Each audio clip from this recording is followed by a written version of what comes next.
দিকে আসছি আওয়ামী লীগ করে, সেইখানে কোনো মারামারি হানাহানি নিজেদের ভিতরে কখনোই হয় নাই। কিন্তু এইবার ফার্স্ট টাইম মাদারীপুরে দুই গ্রুপে আওয়ামী লীগে নিজেদের মানুষের রক্তক্ষরণ করে। আসসালামু আলাইকুম এভরিওয়ান। মাদারীপুর 3 আসন নিয়ে আজকে আমি কিছু কথা বলতে চাই। যদিও আমার কথা আপনি কেন শুনবেন জানি না, আপনার শোনা উচিত। আমার মনে হয় আপনার কথাগুলো শোনা উচিত, কারণ আপনি শুনলে হয়তো একটু হইলেও নিজেকে ধৈর্য এবং সামলিয়ে রাখবেন। একটা কথা মাথায় রাখবেন, মাননীয় প্রধানমন্ত্রী শেখ হাসিনা সব কিছু জেনে বুঝে শুনেই আব্দুস সোবহান গুলাবকে কিন্তু নমিনেশন দিছে, যেটা একেবারে আমরা মেনে দিতে পারতেছি না। অধ্যাপিকা তাহমিনা আপা, ওনাকে কিন্তু আমি চিনতাম না, বিশেষ করে আর কেউ চিনুক না চিনুক আমি মোটেও চিনতাম না। কিন্তু আব্দুস সোবহান গুলাবকে আমি ভালোবাসি না বিদায় অধ্যাপিকা তহমিনাকে আমি সাপোর্ট করতেছি। এরকম হাজার হাজার লক্ষ লক্ষ ভোটার মাদারীপুর 3 আসনে সবাই সাপোর্ট করতেছে অধ্যাপিকা তাহমিনাকে, যাকে কেউ চিনে না। কারণ মাদারীপুর 3 আসনে আব্দুস সোবহান গুলাবকে কেউ চায় না।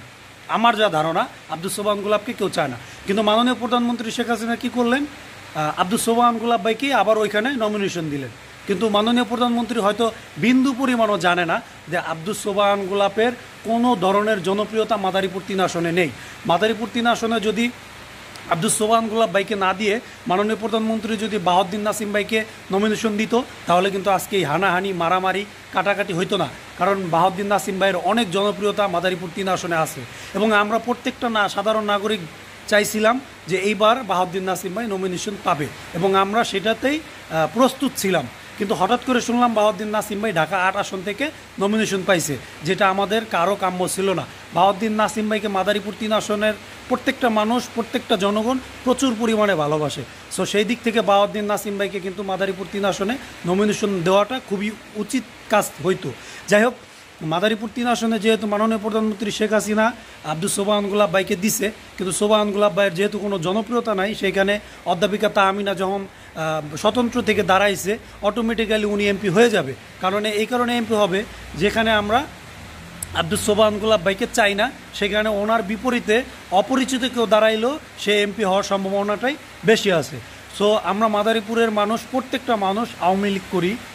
আমার জানা মতে 99% লোক আওয়ামী লীগ করে, তারা রাজনীতি করে, ছোটো থেকেই দেখে আসছি আওয়ামী লীগ করে। সেইখানে কোনো মারামারি হানাহানি নিজেদের ভিতরে কখনোই হয় নাই। কিন্তু এইবার ফার্স্ট টাইম মাদারীপুরে দুই গ্রুপে আওয়ামী লীগে নিজেদের মানুষের রক্তক্ষরণ করতেছে, নিজেরা হানাহানি করতেছে। সো মাদারীপুরের প্রত্যেকটা নাগরিককে বলবো যে ভাই, আপনি হানাহানি মারামারি করেন না, নিজেরা সংঘর্ষ করে রক্ত ঝরায়েন না, নিজেরা আহত নিহত হয়েন না। আপনি একটা কাজ করেন, চুপ করে ঘরে বসে থাকেন, আপনার যাকে ভোট দিতে মন চায় আপনি তাকে ভোট দিয়ে আসবেন। সো অধ্যাপিকা তাহমিনা আপার যদি জনপ্রিয়তা থাকে তাহলে সে অবশ্যই এমপি হবে, আর আব্দুস সোবহান গুলাব ভাইয়ের যদি জনপ্রিয়তা থাকে তাহলে সে অবশ্যই এমপি হবে।